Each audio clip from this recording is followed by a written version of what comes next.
So I finally got around to playing Observer, the mind-bending murder mystery that's half walking simulator and half psychological horror. Admittedly, this one wasn't really on my radar, but it was brought to my attention after a few people online pointed it out as developer Bloober's best game, who, of course, are at the helm for the Silent Hill 2 remake, which is one of the biggest releases of the year.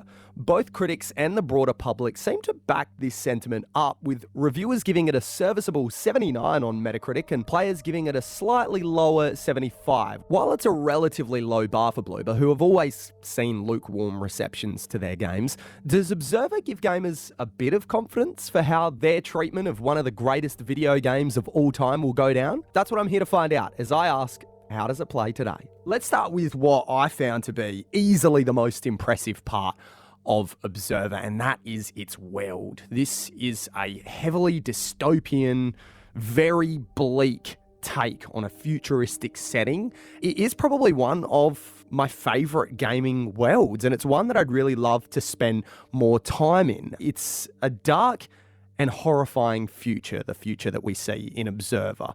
It's a future where people have become obsessed with this really transhumanist way of life. Everybody is augmented and totally drawn into virtual forms of entertainment. And then there's this digital virus, a type of plague called the nanophage, which wreaks havoc on society in a really massive way. In the ensuing hysteria, a corporate superpower known as Chiron rises to dominance and creates this new faction of the police force called Observers. And they are afforded this new power where they can interrogate suspects by hacking directly into their consciousness. That's where you, Daniel Lazarski, step in as one such observer, called in to a local derelict tenement after receiving a call from his estranged son. What I love about this world is, even though it's set in the future, everything's still got that really retro look. Retro futurism is definitely one of my favorite aesthetics when it comes to video games. There's all these old PCs and the holographic tapes still come on literal tapes, VHSs, and it's as if it's been ripped straight from the worlds of Alien and Fallout. It's a very good looking game. It's not a total graphical powerhouse by no means, but from a design perspective, and this is a great example of how the art design can really compensate for middling graphics, it is just a total knockout. There's really impressive lighting and shadow work, and that's really important because the game is a very murky game. So the way it utilizes light to kind of create these really striking, contrasting environments, the whole world seems to be suffused in this radioactive green glow, and the use of color throughout the game in general is very eye-catching. Overall, I just found it a really visually appealing game. The game's world is filled with these really immersive environments that are packed so dense with detail. The building is beyond dilapidated. It's filled with refuse and there's trailing wires slithering across every surface. There's all these little cramped apartments that look incredibly depressing and grotesquely lived in, like the people in this building never leave, and I loved that look about it. The world building as well is fantastic here. You get this great insight into some of the other areas of this world, its religion, the wars that have been ravaged, the obsession that people have with body modifications and gene splicing, the way people's sexual preferences have changed over the years through the use of holographic pornography and sex bots. You get most of this lore through these website articles that are really detailed and genuinely well written. They flesh the world out wonderfully. Now, as good as the world is, it kind of also speaks to just how good the overall vibe is, because that's another one of the things that really grabs you here. It is one of the best parts of the game, and I really love the way it blends the genres of sci-fi and horror together, and it makes the most of its unsettling potential, and it does deal with some really graphic subject matter, so be prepared for that. There is some really striking and upsetting imagery here, which I loved. Overall, the whole game just plays like a very surreal, nightmarish experience. Still, it manages to also find space to also have character and personality. It's weird and it's wacky, but in the best possible way. But Most importantly, the game is scary. Make no mistake, there are real scares to be had here. There were many times I got literal goosebumps. Some of the interactions with the tenants are so clever. Having these conversations with disembodied voices, it's so unnerving a lot of the time. The PT influence in Observer is really strong. You're going to notice that quite quickly. And that's going to maybe put some people off, or it will endear them. For me, I fell into the latter. I think imitation is the sincerest form of flattery, and PT is one of the greatest horror games of all time, even if it was just a demo. So any attempt to be influenced by that, I think is a good thing, and they do it well. They use liminal space, and it messes with the idea of impermanence really well. What I mean by that is something will be there one moment, and then you turn away, and then when you turn back around, it's gone again. For some reason, that just always gives me the willies, and it happens heaps here in this game. It just is always messing with your expectations and your sense of place in the world. But honestly, it's some of the smaller details in this game that really got under my skin. Like finding a kid's book whose cover becomes progressively more and more frightening as you play the game. Some of the scares are a bit obnoxious in true Bloober fashion.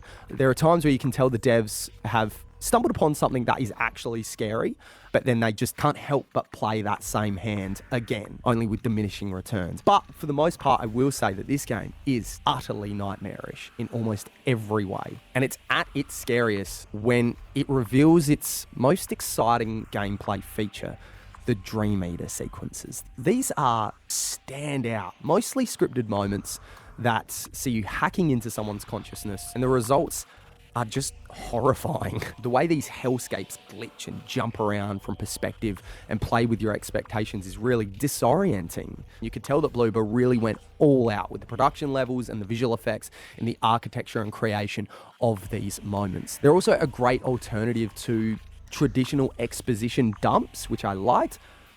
But as you play the game more, you slowly start to realize that this is probably more likely because the writers aren't exactly sure what it is they want to say anyway. That takes us to the story. Now, the story starts off good. It's intriguing, it's drenched in mystery, but it doesn't form into anything really tangible or coherent at the beginning. There's just this basic premise of find your son, which we've seen a million times before. It is full of these really great isolated little stories. Some are fully fleshed out side quests. Others are just completely incidental conversations that play around with a number of sci-fi tropes and ideas, including a secret admirer with an unusual object of their desires and another who spent far too long in a virtual reality and now can't distinguish between the two. These really are some of the best moments in the game. There are all these little breadcrumbs for you to follow that slowly start piecing a bigger picture together. Hunting down each of these leads is really fun and satisfying. But the payoff for some of these side quests is a little underwhelming, unfortunately. Some of them just don't deliver on the promise that they initially present. One involves you making a really big decision where the ramifications of either choice are largely unknown. But then you make that decision and nothing really happens. There's no real consequence, and you're left feeling like you're not really a player in this story at all. That kind of speaks to the story as a whole. The main plotline just really falls apart at the end.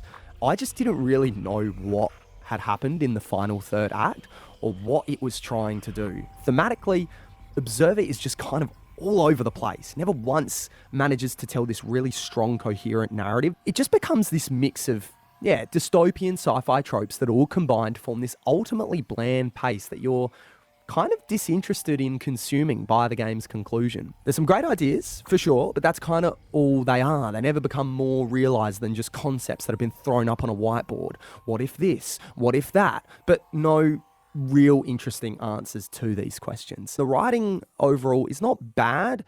It's got some good dark humor in places. Some of the dialogue does really shine through. There was one tenant, I remember, that started calm, but they became progressively more and more unhinged as you spoke to them, and his display screen on his door became more distorted. It was this cool detail, and the voice actor just knocked it out of the park with this really skin-crawling performance. But a lot of the other dialogue is just awkward and unrealistic. It's not natural. I found myself thinking, people don't talk like this. And for a game in which dialogue is so heavy, the dialogue systems themselves are as basic as they come. For a game based on being a detective and investigating people, it would have been nice to have some similar mechanics to something like L.A. Noire or Deus Ex. But this brings me to the main issue I had with the voice acting, and that is that the voice actor for the main character, Dan Lazarski, is just off. He just never sounded as present or as emotive as you would expect him to be given his circumstance. He's just really subdued. I get that he's meant to be this more stoic, gruff character, but he just comes off as monotone.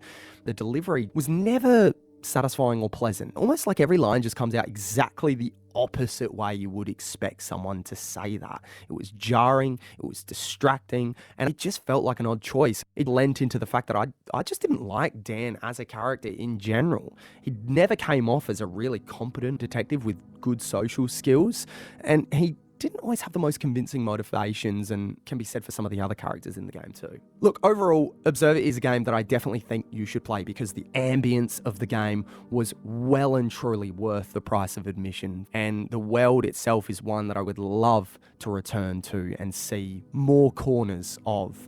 I think this game is a great case for why I think and I hope Bloober will do well with Silent Hill 2, because they clearly know how to nail those elements of a horror game, the tone, the vibe, the atmosphere. But everything else regarding story and ideas, both here and in Layers of Fear, the other game of theirs that I've played, is just undercooked. They clearly have trouble coming up with concise and well-told stories on their own. So hopefully having the blueprint already laid out for them to simply follow, they'll just be able to inject all their trademark ambience around that, and that'll be a recipe for success. But ultimately, the biggest crime this game commits is that it goes to such an effort to create, as I said, this dense, incredibly lived-in world that was throbbing with life and lore and just dripping with style. It hooked its claws in with the foundations of what could have been a great story, only for me to just not care by the end. But what do you think? Have you played this game? Do you agree or not? Are you going to give this a go? And what should I play next? Let's battle your back catalogue one title at a time here on The Patient Gamer. We only review games that are at least a year old, and you can get involved in the comments right now. Otherwise, if you've made it this far, I appreciate you very much. If you wouldn't mind subscribing to the channel, maybe liking the video, that would be really appreciated. Otherwise, I'll see you next time. Thanks for watching.